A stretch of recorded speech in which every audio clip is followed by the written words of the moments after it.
ISIS's high-tech air power brought to bear against a medieval brutality.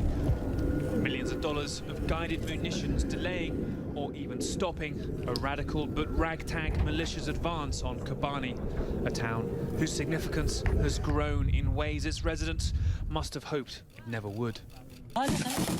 To the Kurds, key to their bid for a homeland. To ISIS, the last hurdle before controlling a huge stretch of border. And to the coalition, a chance to very publicly use one overwhelming advantage for a psychological short-term win and then talk like you're not. Airstrikes are dynamic, they're exciting, you can count them, you can get great video of them. I understand the drama around airstrikes, but we've said, A, airstrikes alone are not going to do this. Military power alone is not going to do this, and it's going to take some time.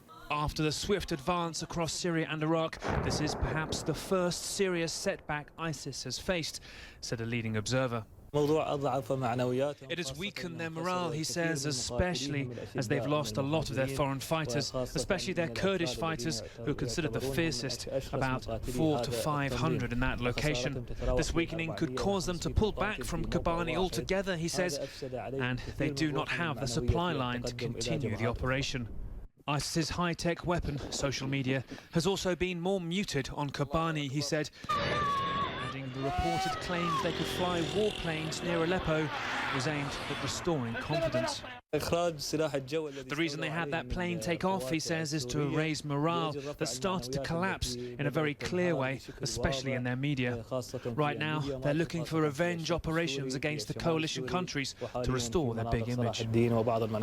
With a full cabinet now in place in Baghdad, Washington may hope the psychological win of Kobani could bolster Iraq's lackluster forces too. Yet the US knows its strategy has limitations. The idea isn't to just put a warhead on a forehead every single day. The idea is to try to get at their ability to sustain themselves and to disrupt their strategy.